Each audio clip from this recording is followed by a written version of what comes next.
Hey, hey, hey. What's up, guys? What's up?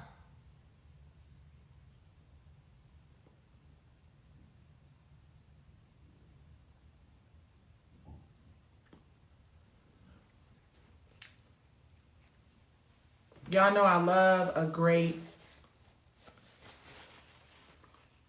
I'm trying to see if I got it right. I don't know. I love a great black woman owned business plug. I am wearing the Lit Bar. You guys, I got this while I was in Detroit. Let me show y'all what's up. Boom. Can you see that? This amazing kit was on sale for $45. So support a black woman owned business. This is the Lit Bar. And I outline, I'm scared to do my line. I don't want to do it because I want to mess it up on live. Thank you. Thank you. Thank you. Thank you. Hi, beautiful people. Hi, family. Remember, you guys can order it online. The Lit Bar, black woman owned business in Detroit. I swang by there. I don't know if y'all had a chance to see what I posted. I think I posted it last night. I posted my whole little, I stayed at the Shinola Hotel, which is a new hotel in downtown Detroit. And it's awesome. It's got like the whole retro vibe, you guys. So it's, they had like the little candy cigarettes that we had back in the day when we were kids. They had Lifesavers and Boston Baked Beans in the mini bar area. Just a beautiful, sexy, they describe it as, all right, let me, anyway. Shinola Hotel, look at my previous post. We had a ball, just kind of, it was one night only. There's a place called the Evening Bar. We went and got lemon drops were perfect. And then from there, we had a little rehearsal. What's up, Soror?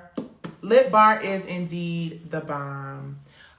Shout out to Melissa. All the beautiful things. There's so many women that are making really positive moves right now. Glamaholic Lifestyle, Mia Ray. Shout out to Melissa Butler. Shout out to all the beautiful Bina Elliott at JP Morgan Chase, Advancing Black Pathways. I'm so proud of the women in Detroit. I'm a Detroit girl forever, forever, ever, forever, ever. So I'm super proud of my sisters out there making really big, dope moves in the city of Detroit. Somebody said they just left Dearborn a couple weeks ago. Make sure y'all holler at downtown Detroit. There's a lot of great stuff going on in the city right now. The Shinola Hotel, which I think the Shinola was a watch company and then bicycle company, don't quote me. But it's right across the street from the new, where the Hudson site is. So it's like millions and tens of millions of dollars going into the development of this space. It kind of, I think, don't quote me, I think it's going to be kind of like a Ponce City Market, where it's just retail and restaurants and stuff. Downtown Detroit is looking great. Like I said, the Shinola Hotel is right across the street from the new Gucci store. I'm looking at the Gucci store and I'm like, is that 3 levels? It's crazy. So I don't really do luxury brands that much. Occasionally I'll treat myself to something. I'm a huge supporter and advocate for black owned luxury brands, which are usually a lot more reasonable in most cases. No shade to any luxury brand that is out there and people love, but I tend to really get my kicks off of supporting black women owned businesses and black owned businesses. And I think we make everything fly. So if you have a chance and you're in Detroit, you want a place to stay where you can see the city and see downtown and see all the progress that the city of Detroit is making, please check out the Shinola Hotel. This is not an endorsement. We paid for our room. Thank goodness, points and sales and all kinds of stuff, added to that. But check it out. It's in a great area. And just beautiful things happening in the city of Detroit. I'm so proud of my city. I'm always one who roots for the underdog, you guys. I just love to see people who folks don't believe can do it because they believe in themselves, right? The story of the underdog is awesome because those are usually the people who don't have a whole bunch of support and a whole bunch of folks advocating for them and riding with them, and they make the shit happen. So those are the ones you got to shout out and make sure you show respect to. So shout out to all and I think that as a general rule, this is just my personal opinion. I think as a black woman, we already doing twice as much for half as little. So, there you go with the underdog story. Anywho, also, you guys, and I'm gonna probably go, the underdog is not the lesser dog. Don't sleep on us. You better say that, Sadie. You better say it. You understand? Um, I'm a proud underdog. I'm a proud, folks have underestimated me for my entire career. And I have gone on to, and it ain't even really about proving. I've just gone on to pursue the vision that I have for myself. And I think I'm proud to know a ton of other really amazing people who do the same thing. Speaking of amazing people, our sorority, I think I've mentioned this several times, and if you've been on my timeline, you've seen it. We had our Centennial Weekend, Founders Weekend. It was amazing. Brownstone performance. I'm still a little tapped. Sade, I'm sorry. I said Sadie. Y'all see, that's the thing. You have people that you know on social media, but you mispronounce their names. Like Tiana, I was like Tijuana. I don't know. Please forgive me. I haven't heard it. I just read it, and I'm reading it wrong. So I think is it Sade? Is that right? Sade? I hope it's Sade and not Sadie. But anyway, y'all, I apologize for the mispronunciation. Great weekend, performed, screamed for Fantasia, gifted by my sorors. Shout out to Sigma Gamma Rho Sorority Incorporated. I'm 30. I'm used to it, but yes, it is Sade. Thank you. Okay. Shout out to Sigma Gamma Rho Sorority Incorporated. 100 years. We had our Founders Weekend celebration. MC Light hit the stage. Marsha Ambrosia, who's our soror, all our sorors, honey. And then Fantasia topped it off. I believe Ruben stuttered. I wasn't there for Sunday, but I heard that was amazing. And it was just really great. Aaron's sister, Alexis, followed the Barbie Alexis, is now a soror. That was a wonderful, magical moment. And Brownstone is just really blessed and fortunate. And y'all see us riding all the time because it really is a sisterhood. And they show up and they show out. You scream for Fantasia and you would, we were screaming for you. Thank you. Yeah, it was just really amazing. And it's just, you guys, I'm exhausted in the best possible way. I'm just coming off of a conference, Healthy Churches Conference. I had a wonderful conversation with Dr. Fallon and Pamela Price about closing the digital divide and the importance of technology and content. You guys, it is so great to see that Black people, Black women, are really out here making really amazing strides and doing incredible things. But we all need each other in this process. And I know that, the industry as a whole, entertainment media, all of it, we've been going through some challenging moments here and there. We're going to talk a little bit about that tonight when I go live. We've been going through some challenging moments, but the one constant, Pamela, there you are. We love you. I love you. And thank you so much. That was Pamela Price who led our panel discussion, the one that I literally just got off of. And I don't know, Pam, is there a way for them to be able to see the conversation after the fact? You guys, register anyway if there's a way for you to register. I don't know that you can replay it because it was for folks who are registered for the conference, but I'm sure that they will have it accessible because it's really, really good information. Technology, you guys, is where it's at. The algorithms, all of that. We have to immerse ourselves in becoming more educated and informed about the power of it and the importance of data and ownership, period.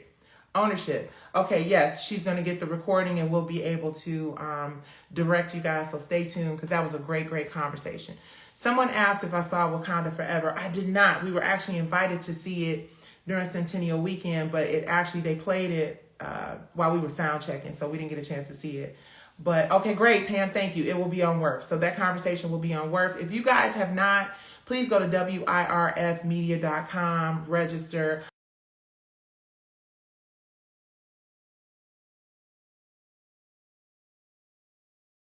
Media.com and WIRFmedia.com has been largely viewed or visited in relation to okay, great, thank y'all. Has been largely viewed and visited in relation to the P-Valley Stars copyright infringement lawsuit that I have going on. But in addition to that information, you can find a lot of other very valuable nuggets here and there. We do have some really solid videos, some exclusives, and we're going to be sewing more into that. But as everyone who knows me knows, Sister Nikki, Auntie Nikki, has been kind of really all over the place in terms of just, moving and shaking and still trying to make things happen. So we haven't had the opportunity to get the app complete for worthmedia.com, but we talked about that today. There's some positive things that are going on. So please register so that you can see the conversation that we just had, which is a very important conversation. And we talked about them algorithms, y'all. Listen, Linda. Y'all see what's happening with these numbers, even on these lives. A lot of people have been complaining about not having full access to their audience, right? One of the things we can do to change that is to build and create our own. We can build and create our own opportunities to reach our own people, to reach our audience, and not have it stunted or blocked or shadow banned or whatever the words are because a program decides that this is who we are and this is what they want to show of who we are. We have to really start actively supporting each other and going to one another's websites and going to one another's platforms that are owned by us as individuals and really support us there. Because listen, if they turn off the lights on Instagram on our, which they slowly, them lights getting real dim. As 9 people watch this live, those lights are getting dim. If they turn off the lights, we need to make sure that we have a generator somewhere. And I think that we have to start looking at our individual platforms and our individual websites and getting back to that. Because, I'm just going to say it. I just think it's really unfair that, there are a lot of people out here who are trying to reach our community in positive ways and impact our community in positive ways. And we don't get the access to the hundreds of thousands of people who follow us. You wouldn't think I had almost 200,000 people following me because I only have access to a very small percentage of those people. And I think that is unfair and, might cost me even more. I'm going to always speak my truth. I understand that it doesn't always reach everybody. It reaches the ones it's supposed to reach. And eventually, I feel like it will reach, the masses on a whole nother level. Matter of fact, I know that just because I'm a little intuitive. But in the meantime, we have to really start supporting each other. Y'all share this live. Let people know we're here because we have good conversations and we share great information. And one of the things that we talked about on the panel today, and we're going to continue this conversation, is ownership. When you start saying words like ownership, then, I don't know, maybe the algorithm don't like the word ownership, but we're going to talk about it anyway. Ownership is the only way that we can control some of this madness, get some sort of control over some of this madness that exists in our communities right now. And when I say madness, I'm talking about every time we turn on a computer, every time we log on to, our phones, we see that another young Black person has been killed. We see that another, young girl thinks it's cute to be in a relationship where they're fighting with their partner. You know what I'm saying? We see negative, awful images of who we are.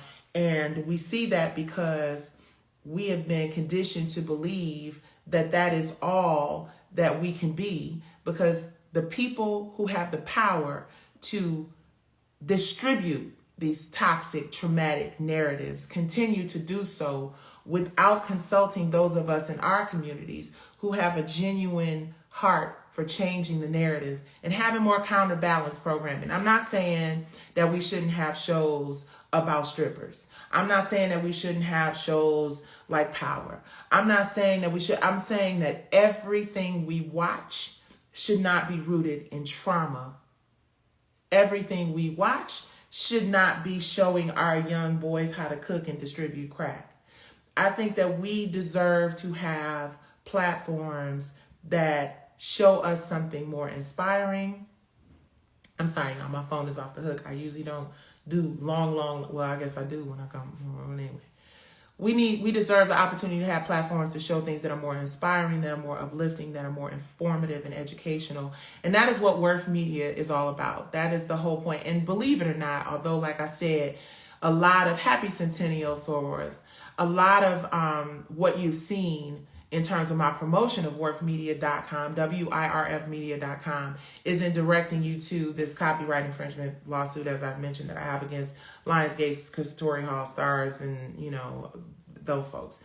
But Worth was actually created years prior to this whole litigation, our platform was one that, the initial creation of it, all right, the ideation of it was started a while back. And the whole point of it is so that we can have ownership and partnership and accountability and control over the narratives, right?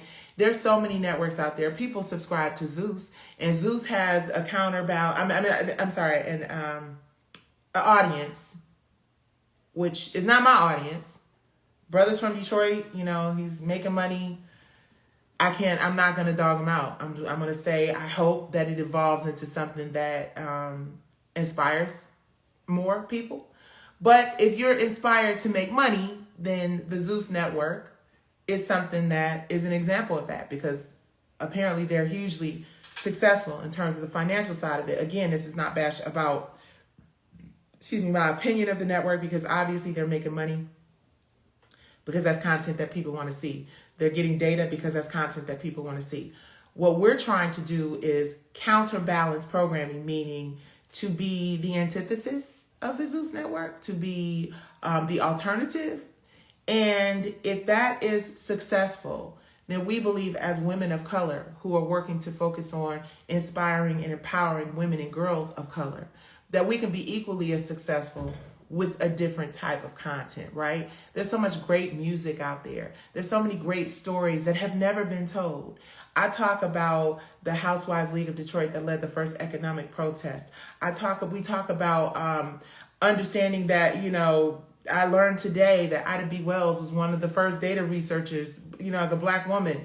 It's just so much information that we could benefit from, and we don't, because we don't have people in positions to have the power to say we are telling these stories, because these stories are stories of our people that will inspire them and uplift them and lead to generational wellness and generational wealth, because ownership at the end of the day is the only way to it, right? I'm not going to go too long because I'm going to do a live tonight. And tonight on the live, we're going to be talking about ownership, which I've been talking about this since I learned after RMBD was around 2014, 2013, of how important owning and licensing our content is. That is not something that a lot of people want us to know about, because basically everybody knows that that's how you get to the bag. If it's one thing that we learned from the Kanye West situation, it is that if you don't own the shit, they can take it from you.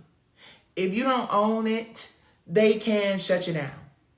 Now, I'm not saying that owning everything doesn't get you shut down, but at the end of the day, it gives you more of a fighting chance to survive if you have ownership of your intellectual properties and the things that you create. And that is also the thing that gives us the opportunity to build wealth in our communities, right? We are entertainers, we are athletes, we are musicians, we are writers, we are creatives, and we do that really, really well. I mean, we're also doctors and lawyers and everything else, but entertainment and media is one of the most lucrative industries in the world. It is something that I am hopeful that the robots and the AI can't take over, because, but we see them out here trying to do the first AI entertainer performer, which is really deep. But for people who want real music and real soul music, which is so important, right? Soul in a world of AI, soul music is really important.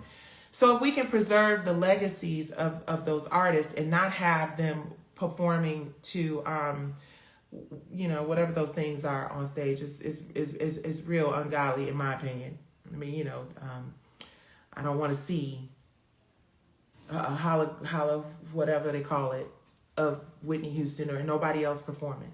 I want to see other young creatives that were inspired by those greats maybe performing those songs, or whatever. But I don't want to see artificial intelligence and holograms and visuals performing soul music. I want to see soul music performers doing that. So I'm always going to do my part to advocate for creatives, to advocate. I learned today that they're learning to write scripts, which is crazy, because what are you writing scripts based on? All the data and information that we put into these systems that we don't own. But that's another conversation. And I'm not really equipped to have it by myself. So we're going to wait until we can get back on with Dr. Fallon and Pam and really make sense of all of that. But the one thing we can do is be real honest and straightforward about how important ownership is, and how that will lead to more generational wealth and wellness and equity in our communities, you guys. We don't have access to technology the way others do. That's something I learned today on our call. I wish you guys would have, if you didn't. I wish you guys would have, and if you don't, I think you need to register at the Balm and Gilead so you can really see it, or worthmedia.com. So I ain't had nothing to eat, so I don't want to get on here rambling. I'm going to go grab some food and process my thoughts for tonight. But I have some really interesting, some perspectives that I would like to share. So we're going to go live. Somebody asked, will there be a visual for All I Want? Yes, we just got off the phone talking about the visuals and the stuff that we have to shoot for that. Aaron and I literally just got off a call and have to call the rest of the team because we think we have a plan for that. Grapevine made me have a crush on you. 90s R&B was the dopest, vocals were top notch. Thank you, Richard. And shout out to Ari Lennox, who says she absolutely loves Brownstone and Grapevine is one of her favorite songs and it inspired her. And that's taking me back to the whole conversation about inspiring other soul music artists, right? I hope that the powers that be, the record labels, the distributors, the Spotifys, the iTunes, all of that, understand how important it is for us to preserve the art of making great songs, cultivating and developing great artists, right? Because I know the technology can do a little bit of everything, but there's something about the human soul and music and love and emotion. You know, computers can't have emotions because they're just not real. They're man-made. Now, I know the algorithm ain't gonna like me talking about bad like that, but that's just the truth. Can we get to a place of respecting and developing and enhancing the storytelling and the gifts of artists and creatives and not have them, you know, I'm telling y'all something interesting, and we're going to go deeper into this tonight on my live, Nights with Nikki. We're going to do one, yeah. Let me see. I pray to live to see the day that the media reflects your vision. That's what I've been looking for since middle school. I'm not a fan of the ghetto fight scenes. It's just trauma. It's just trauma. It's just trauma. It's just trauma. And I'm going to say this and then I'm going to get off of here for real. So I learned... Yeah, tonight we're going to go into some P-Valley conversation, right?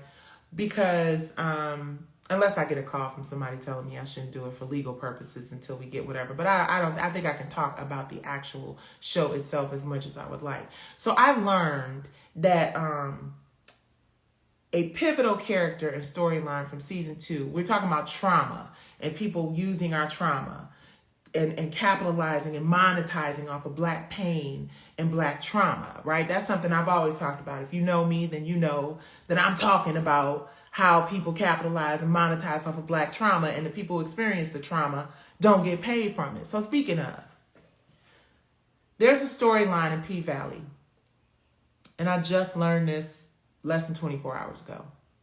Someone sent me a video.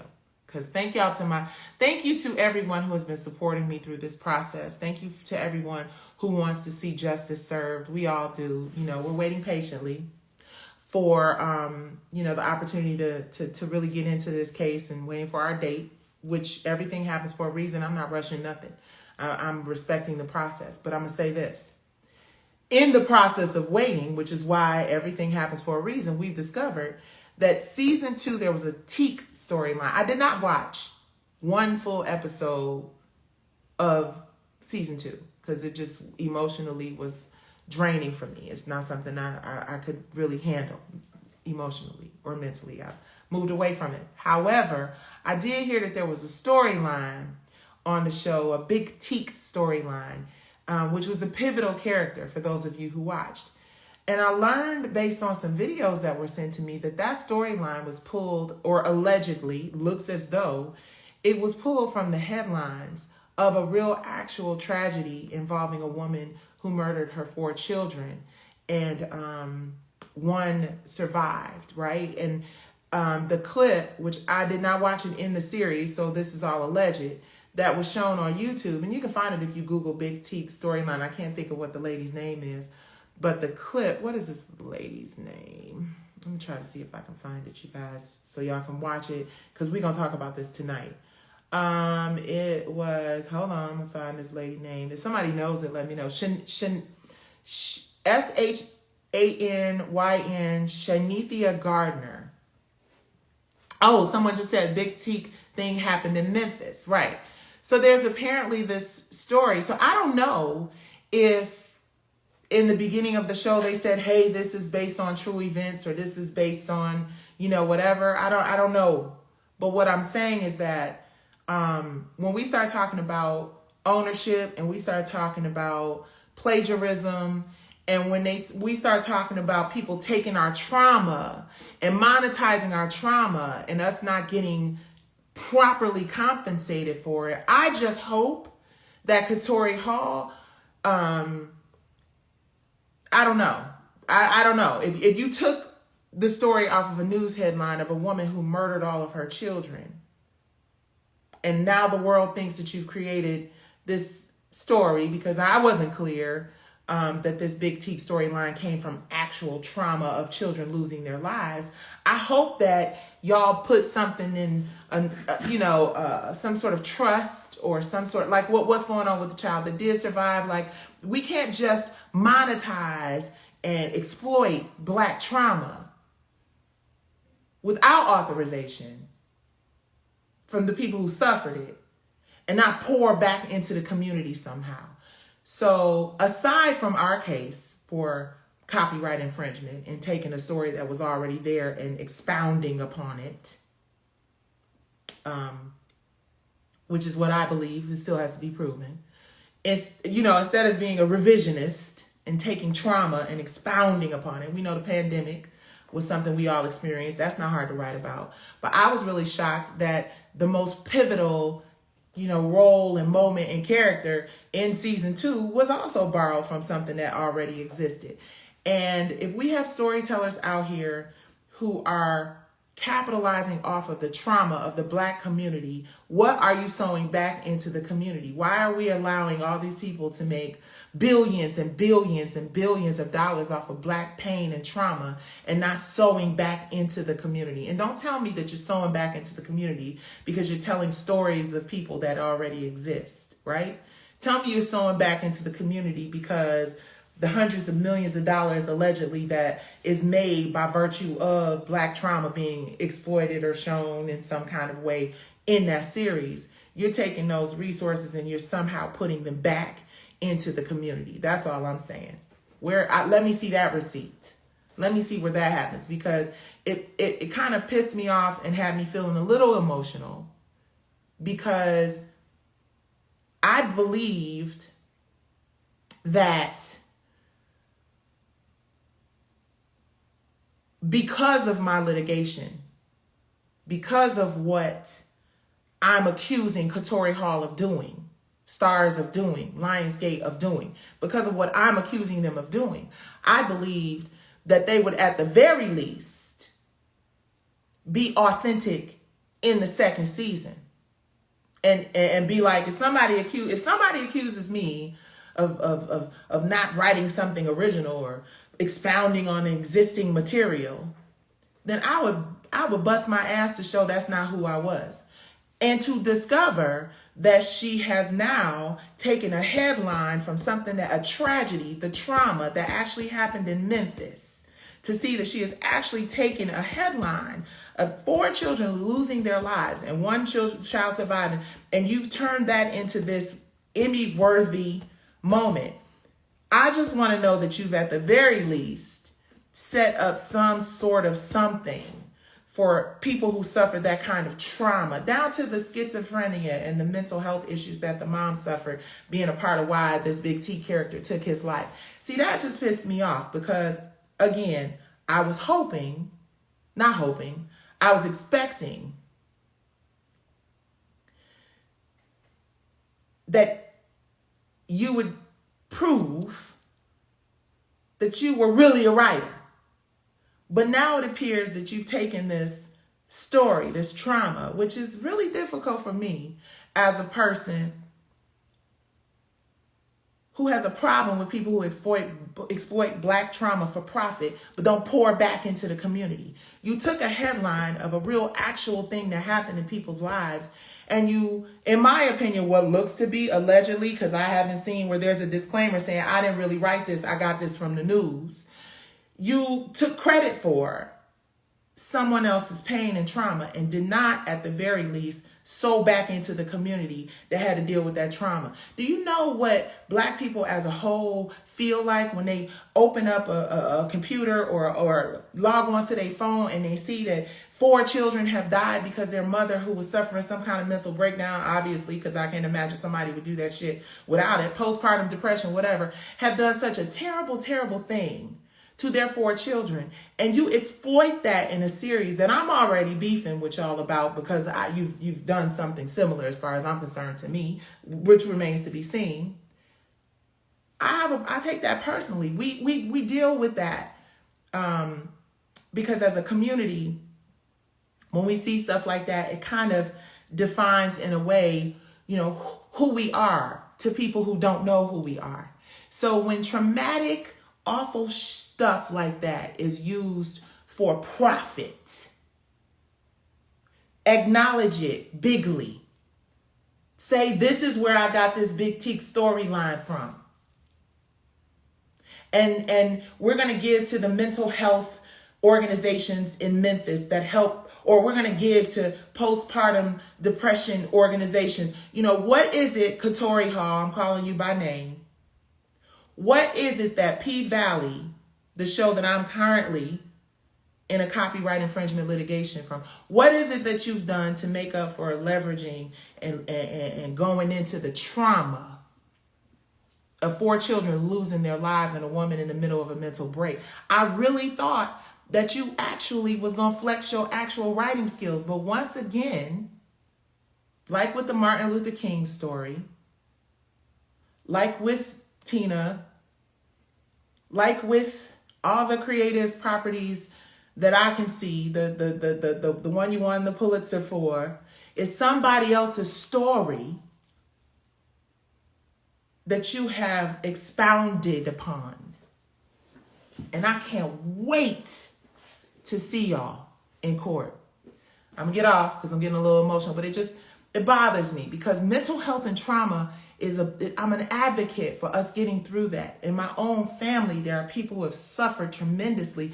We all understand, we all can be connected to somebody who, I'm not making excuses for this woman's behavior, but we can all talk about women that we know, people that we know who have suffered from postpartum depression. It's a real thing. And for something so terrible to have happened, and for you to write this into a script, into a story that is labeled one of the most pivotal characters. Oh, she needs an Emmy. Oh, she needs an Oscar. For telling somebody else's story? That story was on the news, sis. Did you? Maybe you got the approval. I don't know. I'm not saying she didn't get the approval. I'm just saying I need the volume on this big teak storyline came from something that actually happened in our community that was traumatic and awful and terrible, and we're going to raise awareness and amplify the messages about mental health and wellness and postpartum depression. Where is that?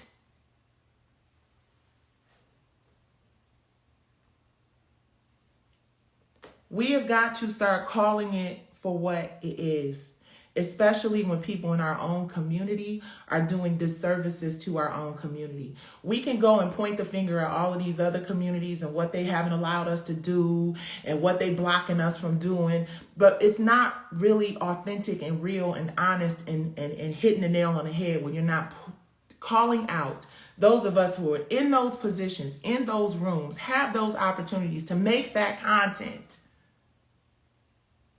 We're going to discuss how you got the opportunity, Katori, but more importantly, if you are in a position to tell the story of a woman who murdered her 4 babies and one got away, tell it with the kind of integrity that allows us to amplify the messages about postpartum depression, mental illness, all the terrible things that are happening in our community. You got a platform to draw attention to issues, real life issues that are affecting people in our community every single day. And all you do is make a check from it and get some credit that you don't deserve, because the story was the one that woman and the kid and that one that escaped, that I guess was based on the Big T character, if that is where it came from. I don't know. This is all alleged, but I can talk about the show without these people calling my phone. They probably gonna call my phone anyway, but you know what? At the end of the day, it is what it is. I am tired of exploiting trauma of Black people. Every time you try to create something that tells a broader story, that gives us more of an understanding of the pain that we have had to live through since slavery, more of the reason why we have brothers out here killing each other and sisters out here stabbing each other in the back and feeling like they have to do degrading, low vibrational, thank you, Stormy Wellington, things to live their lives. If you're going to monetize and capitalize and make hundreds of millions of dollars off of our community and the trauma, what are you sowing back into that community? Where is the disclaimer that says, we got this story from the story in Memphis where the lady killed her children, and we wanted to embellish it and expound upon it, and in exchange for that, we're going to contribute to organizations that help prevent this from happening. That is what you do when you are a responsible member of our community who has the platform and the ability. But the reason why, well, let me not even say that, because I don't know. I wasn't there. It's all speculative. But what I can say is I'm going to talk about it some more tonight, because I'm going to get a little bit more information, and not just to talk about it, specifically Katori Hall, P-Valley, and how to use the storyline of this woman who had this with her children as the Big Teak storyline, which was the big storyline of the season, mind you. The one everybody's talking about she deserved an Emmy for. But also how every member of the entertainment community, sports community, high profile, visible celebrity community can use our platforms to do something other than divide and conquer one another. I'm so sick of the division in our community. And the only way that we can change that is to point the finger and call out those people who are contributing to the actual factual narrative that is contributing to the actual factual demise of our communities, period. We point the finger at everybody else. It's people in our own communities that need to shape up or ship out, because it's too hard to fight each other and oppressors when you're already limited in terms of the resources and opportunities that you have. So yes, I'm calling out a story of Black trauma. And I'm not even talking about, I know I've mentioned this litigation a few times, but that is what that is. We're going to win. It is what it is. No matter how hard and how long we have to fight, we're going to win that. But this monetizing and capitalizing off of Black trauma over and over and over again, and now having a Black woman monetizing the story, off the story of another Black woman, not me, the woman who killed her kids, which is an awful story. And some would say, oh, well, she don't deserve, of course not. But what are we doing since we've used this woman's tragedy, these children, not her tragedy, well, it is her tragedy. She killed her kids, 4 of them, for God's sakes. What are we doing to make sure that mental wellness in our community is addressed? Y'all got the platform. P-Valley's the monster hit. It's the biggest show on the planet. You had an open opportunity. To say, this Big Teak storyline comes from something that happened in Memphis. If it did, I don't know. I'm just saying. He watched his 4 siblings get killed, and he was the one that escaped, and they found him in a closet, and the same thing happened over here. You got the same story. So if you got the approval for it, great. What did you do with the resources from this season that everybody saw and supported to help empower our community? I'm not talking about Soul Kids Cabaret and this copyright infringement I have against you, because I don't believe that you're a writer. I think that you're somebody who is used as a tool to, I don't know, expound upon stories that already exist. That's my opinion. I'm not stating any facts here. We got to go to court. But what do you give to a community that suffers the PTSD of hearing about 4 babies being killed by their mother, and you working that into your storyline in this monster hit show? What have you contributed as a result of the story, which is so tragic and traumatic and awful and dark? What have you given back to the community? I can ask that question. All right, guys. So I'm going to calm down because I was pissed about it, because I'm just tired of us selling each other out. I think this is the time we are unified and we use our platforms to empower each other and not further destroy. Meech, hey Meech, she says mental health in our community is taboo. We still want Jesus to fix it. Listen, Jesus gave us doctors for a reason.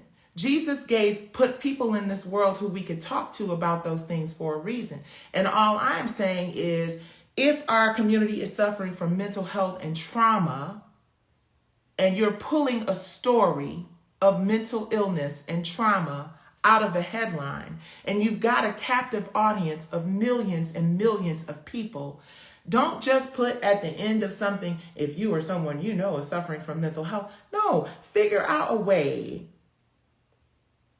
to have meaningful, actionable, proactive steps connected to all the wealth that you're building from this show that you keep getting storylines from the milkshake brings all the boys to the yard, from the COVID pandemic is the shit. We come up with something original first. But if you can't come up with something original, at least leverage the platform that you have been given for now. The resources that you have received, profits, at least put that back into the community in a positive way. Because I know that we're running around here talking about what this is doing for the LGBTQIA community. And baby, listen, I wrote the character in 2004 when nobody was trying to hear about it, when non-binary was not a word. When, what'd you say here, Meech? You said, we need to do more than tell the story. Show us the solutions. Show us how to use the resources. That's exactly what I'm saying. My rant, and this is a rant. I've been going in. This is definitely a rant. I'm human and I'm pissed, right? It's unfair. It's disrespectful. It is dishonorable to just keep showing frame after frame after frame of Black trauma, of Black pain, of mental illness, of lack of wellness, of poverty. You show it frame after frame and show after show, and people get conditioned to believe that this is entertainment. You guys, I'm gonna tell y'all something. Couple things I got to say, and then I'm going to get off. I know I keep saying that. Tell us what the resources are. Exactly. There should have been, listen, this is what I'm saying. And this is just me. I don't run these companies, right? But if P-Valley is going to take a story out of a headline about a woman killing her 4 children and work that into this big teak storyline, like this is such an original idea. I'm sure a lot of people didn't know. I didn't know that the big teak storyline came from this news, allegedly. But it's the exact same story. So I'd like for them to say, no, it has nothing to do with it. But, that's what folks do sometimes. Not saying that's what she did. I'm just saying that's what people do. They write something and act like it's original, knowing good and damn well that it's based on something else. People. Didn't say them. We're going to find that out in court. But my point is, if you tell a story based on a woman killing her children and then you show suicide and you do all these connections and postpartum depression, then there should have been some sort of after show conversation led by therapists to help people navigate what they saw. There should have been some kind of just what is the follow through when you leverage Black trauma, when you leverage Black poverty and Black pain? What is going back into our community? What are you giving back to the community whose stories and trauma you are monetizing and capitalizing off of? That is what I want to know. And we should all be asking that question. We are entertained. We get our popcorn. We watch asses shaking and sweaty balls and all that other stuff. And it's the whole, that P-Valley, that's my show. But let me tell y'all this true story moment. And then I'm going to try to get off of here for real. But you know, it just comes up. So I'm talking to my grandson. I'm in the kitchen cooking last night. Taco Mondays, I think we had. And Snoop Dogg, Murder Was the Case came on. And I'm listening to, you know, my little Sirius, and I'm like, man, and I'm jamming. And my grandson starts kind of bopping. And I'm like listening to the lyrics, Murder Was the Case. And I'm like, oh, shit. The 52-year-old, now the 24-year-old me would have been gigging the whole time in the kitchen making tacos, listening to Snoop, Murder Was the Case they gave me. But the 52-year-old grandmother looking over at my grandson, and my husband came in and was like, really? And I'm like, no, I had just realized. And we had to turn it off because we was bopping. Better have my money. Murder Was the Case. If we look back, Friday, cult classics. And I don't want people having a problem with me like I'm just prude, think I'm better, you know, whatever. But really, like everything we listen, not everything, a large majority of what we listen to, of what we watch, of what we consume, of what our kids hear us listen to and they're in the backseat of the car, it is just unhealthy. Y'all go back and listen to it and see if you can listen to it in the room with your grandkids. See if you can listen to and watch certain things as a family with your children. There's very little happening out here in these there's very little happening in these entertainment industry streets that we can actually share with our family because it's embarrassing. It's not okay. It's not healthy. It's not a positive example of who we are. Yet these images and these stories go out to not just our community, but the whole entire world.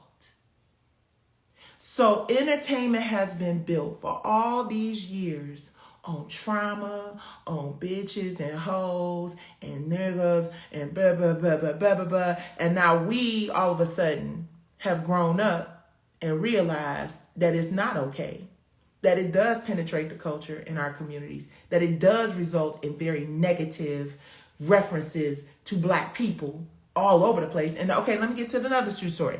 So other true story. Coming into the Sigma Gamma Rho Gala, and I saw these gentlemen dressed in uniform. I'm not going to call what it is at all, but they were very handsomely dressed. And I'm like, oh, you know, my husband's the same and whatever. And they're like, wow, y'all look amazing. And he said, did you say husband?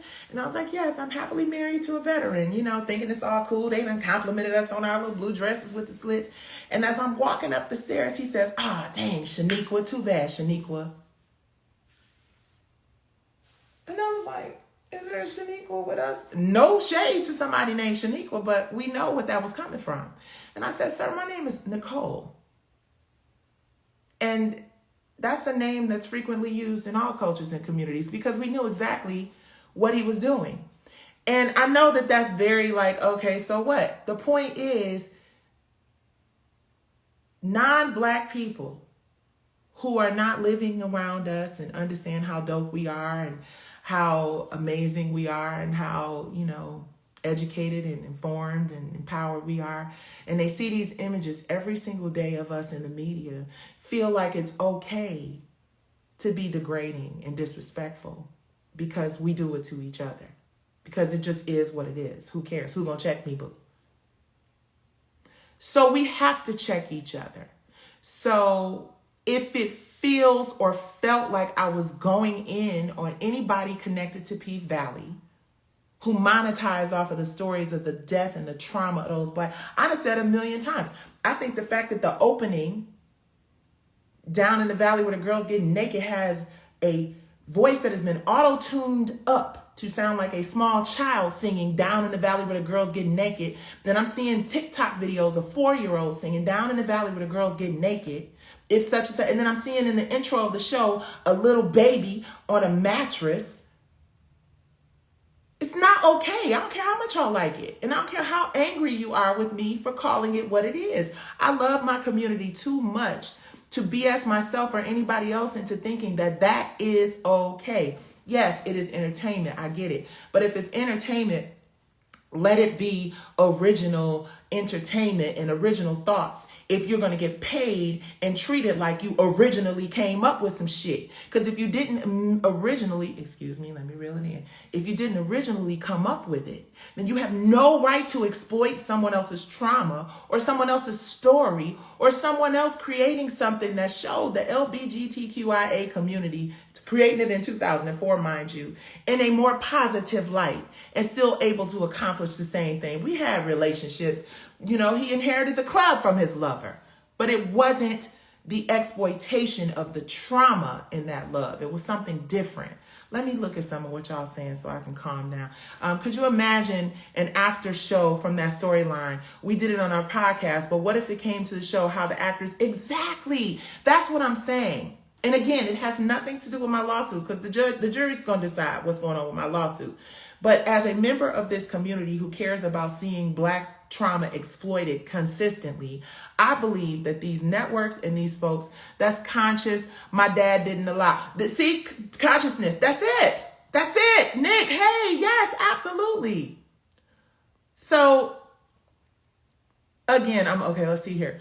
So, again, y'all, it is so important. And be clear. I think that the performances, I still stand by this. The actors on the show, because I have gone in on P-Valley, let me be clear. I've gone in on the show. The story, I've not have gone on the show. I've gone in on the fact that I couldn't believe that this storyline for Big Teak, which everybody was ranting and raving about so much, was based on real, actual trauma, and that there was no follow through to that storyline. There was no after show or conversation expanding, something expanding and amplifying the conversation about mental health and postpartum depression and suicide and stuff like that. It was, just to run something, a ticker ain't enough. But let me say this about the performances. The actors are brilliant. What they bring into those characters and those stories should not be diluted because I have a personal problem with exploiting Black trauma and not putting and sowing more into the Black community for us to really, there's a real opportunity because of all the issues that addresses. And what I wrote in my script, although it was a play and it was 2 hours and we didn't have 2 seasons, was stories of the trauma that we suffer in our communities and the stereotypes. The Isaiah Washington character that is miraculously disappeared from P-Valley season 2, that Frank Rutter, I wrote him as a bigot and, as a person who was very unfriendly to the LGBTQIA community. He was awful. The words that he used, yes, I wrote into that script that he called him an FAGGOT because that's what actually happens in our community, right? And there was an opportunity for us to open up the dialogue and really expound and expand those stories. But again, as I look at what's happening in this particular series, and I see that not only do I have a copyright infringement lawsuit against them, but they are now taking stories from COVID to, again, let me say her name, let me not say her name because she's actually a woman. Okay, Shanifia Gardner is the woman's name. That story that we've taken that out and nobody has brought this, it's videos out here, a couple of them, where people are like, yeah, this is where it came from. We have to start being responsible enough to care enough to open up and amplify conversations about mental health. As much as we talk about LGBTQIA community, and we also need to open up conversations about Black women and the reason that they choose those professions. The whole prison trauma along with mental illness and understanding how to love. Exactly. Yes, absolutely. Absolutely. But do it in a respectful, honest, thoughtful, considerate way. And if you're talking about Black trauma, there should be somebody involved in the show that makes sure that they are at least not leaving the audience wide open after showing that trauma and helping them to reorganize their thoughts that they've now had to unpack as a result of all this trauma that you've been exposed to on this show. And when I find out that it's not even original, you didn't even originally come up with the storyline of Big Teak, it pisses me off. Because yet again, you're getting credit for something that you didn't do. And anybody can write about the trauma of COVID. Any person from the LGBTQIA community can write about the issues that they have had to deal with as a result of that. And anybody can look at a news article and write, if was a fifth, we'd all be drunk based on the story that was already there. So it infuriates me when I find out every other day there's something else that just exposes what... Okay, I'm talking too much. I love y'all. Let me process my thoughts. It's literally the same story as the play. I saw the receipts. It's literally the same story as my play. Soul Kids Cabaret. Go to wirfmedia.com/Wirf News and you can look at the comparisons. wirfmedia.com/Wirf News. I was